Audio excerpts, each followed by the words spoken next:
안녕하세요. 30대 이혼한 여성입니다. 드디어 2023년 새해가 밝았네요. 정초부터 이미 다 끝난 이야기를 끄집어내는 게 딱히 좋을 건 없겠지만 지금이라도 누군가에게 후련히 제가 겪은 일을 털어놓고 싶어요. 솔직히 친구들한테는 얼굴 팔려서 말도 못하겠고요. 그래서 이렇게 익명의 힘을 빌려봅니다. 남편과는 후배의 소개를 통해서 만나게 되었습니다. 그 후배가 원래 자기 주변 사람들 엮어주는 걸로 좀 유명하다고 해야 할까요?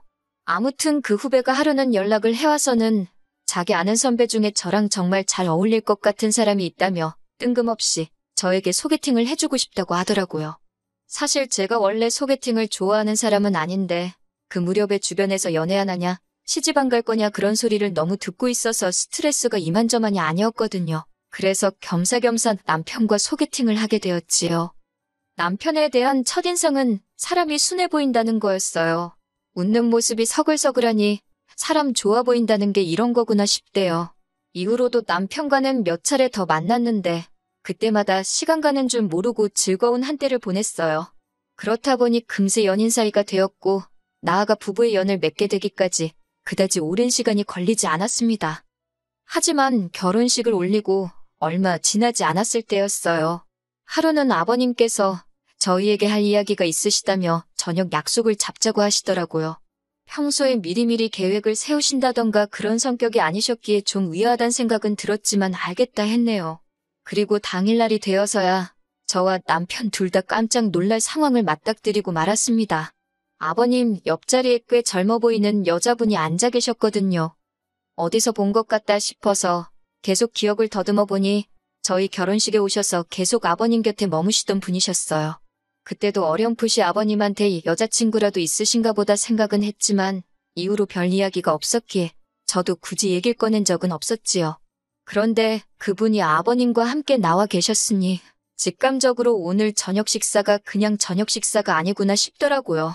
그리고 떨떠름한 표정으로 맞은편에 앉은 저희를 보고 아니나 다를까 아버님이 먼저 그 여사님을 소개해 주셨습니다. 당신이 5년째 만나고 있는 분이라면서요. 그리고는 뒤이어 말씀하시기를 거진 20년 가까운 세월을 당신 혼자서 아들을 키웠고 장가까지 보냈지 않냐. 그러면서 이제는 당신도 새로운 인생을 살고 싶다 하시대요. 간단하게 정리하자면 호적은 그냥 두고 지금 여사님하고 살림만 합쳐서 살고 싶다고요. 요란하게 모식을 올리고 그러자는 것도 아니고 그냥 평생 한 집에서 서로 의지하며 살고 싶은 것뿐이라면서요. 이렇게까지 말씀하시는데 안 된다는 자식이 어디 있겠어요. 저나 남편 모두 이제라도 아버님께서 짝을 찾으셨으니 다행이다 생각하고 그러시라 했습니다. 그리고 한 달 뒤 제가 두 분을 초대해 다시 저녁 식사 자리를 만들었습니다. 앞으로 잘 사시란 인사도 드리고 작은 선물도 해드렸어요. 제가 비록 당장의 여사님에게 어머님이라 부를 자신은 없었지만 그래도 아버님의 며느리로서 이 정도 축하 인사는 드리고 싶어서 누가 시키지 않았어도 만든 자리였습니다. 여사님과 아버님도 고맙다 하시고 나쁘지 않은 분위기였어요. 그리고 며칠 뒤 여사님이 저에게 연락을 해오셨습니다. 문자로 저에게 며느님이라고 부르며 축하해줘서 고맙다. 앞으로 서로 할도리는 하면서 잘 살았으면 좋겠다. 그런 내용이었지요. 하지만 몇 번을 읽어도 왠지 이게 무슨 소리인가? 할도리라니? 나한테 며느리 돌이라도 하라는 소린가? 솔직히 찝찝하고 불편한 기분이 들더라고요. 그래도 괜히 서로 불편한 상황이라도 생길까 우려스러운 마음에 저 혼자 그렇게 생각만 했지 남편이나 아버님한테 따로 뭐 이야기하고 그러진 않았어요. 하지만 시간이 지날수록 여사님이 어머님 노릇을 하려 든다는 느낌을 지우기 어려웠습니다. 제가 처음 이건 아닌데 그런 생각을 했던 건 여사님과 아버님이 살림을 합친 지 한 달 좀 안 됐을 시기였어요. 하루는 아버님께서 전화를 걸어오셨는데 지금 여사님이 저희 주시려고 직접 담근 김치를 가지고 저희 집에 가셨다는 거예요. 하지만 그때는 낮이었고 남편과 저 둘 다 회사에 있었거든요. 제가 아버님께 일단 현관에 두고 가시라고 말씀 좀 전해달라 했습니다. 참고로 저와 아버님 사이는 그럭저럭 좋은 편이었어요. 아버님께서는 그래도 들고 간 사람 성의가 있는데 제가 그렇게 말하니 서운하다 하시며 그러지 말고 비밀번호 좀 알려달라 하셨습니다. 그러면 집안에만 두고 나올 거라고 걱정하지 말라 하시면서요. 아버님께서 그렇게까지 말씀하시니 계속해서 안 된다 하기도 어려웠습니다. 그래서 집에 가면 비밀번호를 바꿔야겠다. 그렇게만 생각하고 일단 비밀번호를 알려드렸어요. 그런데 그게 화근이었지요. 다음 날 여사님이 저에게 며느님이라고 부르며 문자를 보내셨더라고요. 어제 김치를 두고 가려다 우연히 저희 집 냉장고를 열어보게 되셨다면서 아무리 젊은 사람 둘이 산다고 해도 집에 먹는 게 너무 부실한 것 같다고요. 특히 아드님, 그러니까 저희 남편 말씀하시는 거예요. 아드님은 남자고 바깥일도 해야 하는데 그렇게 부실하게 먹게 하는 건 아닌 것 같다고. 요새 날도 춥고하니 국이나 찌개 정도는 챙겨주면 좋겠다나요? 그 문자를 읽는데 정말 어이가 없고 황당하더라고요. 저나 남편 둘 다 직장 생활을 하다 보니 사실 집에서 뭔가 해먹는 일이 드문 편이긴 합니다. 특히 저는 평일 대부분의 식사를 회사에서 해결할 만큼 일이 바쁘고 야근도 잦아요. 그렇다 보니 저녁을 먹더라도 남편 혼자 챙겨 먹어야 하는 일이 많은데 자기는 곧 죽어도 요리해서 차려 먹고 그런 건 못하겠다 하더군요. 그렇다고 제가 미리 챙겨주고 그럴 여유도 없었으니 그럼 당신이 알아서 챙겨 먹으라 했습니다. 막말로 제가 남편이 벌어다주는 생활비를 타 쓰는 것도 아니고 남편이 3살 난 어린아이도 아니니 그 정도는 알아서 할 수 있겠다 싶었으니까요. 그리고 실제로 이러한 생활 방식에 저도 남편도 아무런 불만이 없었습니다. 여사님으로부터 문자를 받고 밥 받아칠까 하다가 그래도 처음이고 하니 저희가 맞벌이고 남편과도 다 이야기가 된 부분이라고 예의 바르게 하지만 확실히 알아들으시게끔 답장을 보내드렸습니다. 하지만 이후로도 계속 일주일에 한두 번꼴로 며느님으로 시작하는 문자는 멈추지를 않았어요. 내용은 대부분이 어떤 영양제가 좋다더라. 아드님 좀 챙겨줘라. 저번에 보니 아드님 입고 있던 옷이 낡았더라. 옷 좀 사줘라. 전부 다 남편한테 이렇게 해줘라 저렇게 해줘라. 그런 식의 내용들이었네요. 그렇게 한 6개월쯤 지났을까요? 견디다 못한 제가 남편에게 여사님이 사사건건 별의별 걸 다 간섭하셔서 지친다. 너무 피곤하다고 털어놓았습니다. 그러자 남편은 오히려 여사님이 당신이랑 친해지고 싶어서 그런 것 같다며 제가 먼저 살갑게 어머님 하고 연락도 드리고 그래보라더군요. 어이가 없어서 결국 남편도 별 도움이 안 된다 싶어서 이후로는 남편에게 여사님에 대한 이야기는 아예 꺼내지도 않았어요. 그때그때 상황에 맞춰 제가 능글능글하게 넘기기도 하고 앞에선 알겠다 하고 뒤에선 그냥 제 멋대로 하고 그런 식으로 버텨냈다고 할까요? 하지만 그런 여사님과 제 사이는 결국 틀어지고 말았습니다. 상황의 결정적인 시작은 바로 여사님의 임신이었어요. 아버님과 여사님이 살림을 합친 지 1년이 채 되지 않아서 벌어진 일이었네요. 솔직히 여사님은 40대 중반이었지만 아버님은 거의 60을 바라보고 계셨기에 임신이라던가 그런 걱정은 하지 않았었거든요. 그런데 이건 뭐 울어야 할지 웃어야 할지 솔직히 남사스럽다는 생각도 들고 머릿속이 복잡하더군요. 하지만 여사님의 임신 자체가 문제가 아니었습니다. 문제는 임신 이후로 달라진 여사님의 태도에 있었지요.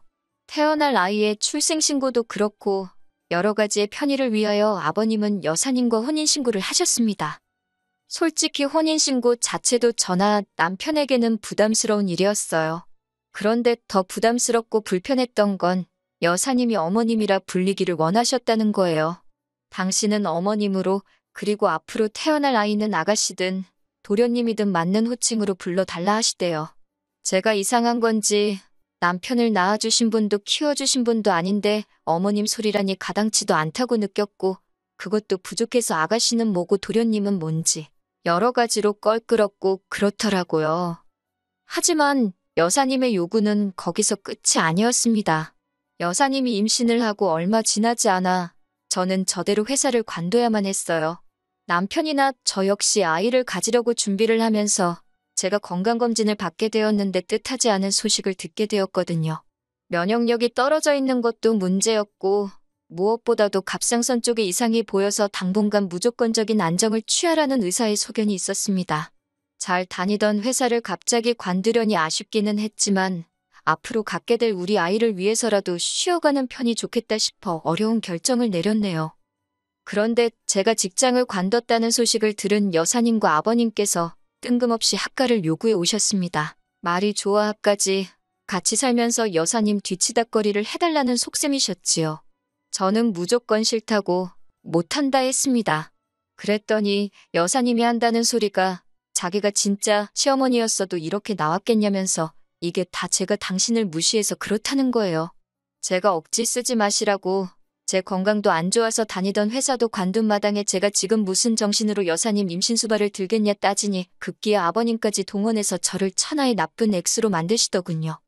아버님께서도 저더러 하시는 말씀이 당신이 여사님과 결혼하면서 별달리 해준 것도 없고 저희 눈치 보느라 금연사포 한 번도 못 씌워줬다면서 자기 입장을 봐서라도 이번 한 번만 제가 여사님 좀 챙겨드리면 안 되겠냐입니다. 아버님이 못 해주신 걸 왜 저더러 해주라 하시냐. 저하고 여사님은 솔직히 생판남남이다. 부담스럽다. 저도 도망가지 않고 제 입장을 밝히며 맞섰습니다. 그랬더니 아버님이 당신한테는 여사님이 제일이지 여사님한테 싸가지가 없으면 며느리고 나발이고 필요 없다시대요. 그래도 이쯤에서 상황이 정리되었다면 솔직히 제가 남편하고 이혼까지는 하지 않았을 거예요.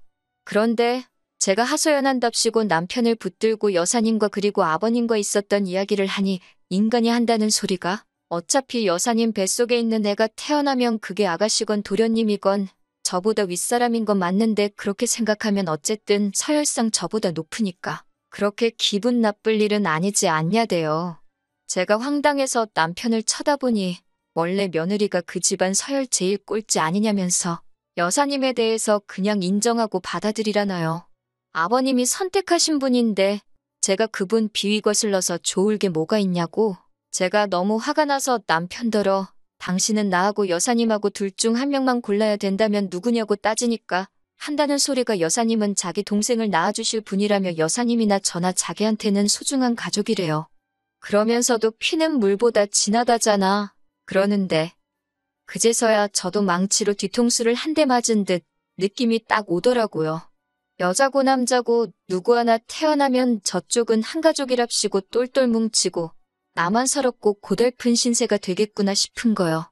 그리고 그런 생각이 한 번 들기 시작하니 걷잡을 수가 없더라고요. 어쩌겠어요. 결국 남편더러 이혼하자 했습니다. 나는 여사님을 어머님으로 받아들이고 살 자신이 없다고. 그리고 이 이야기가 아버님 귀에도 들어갔는지 노발대발 난리를 치시대요.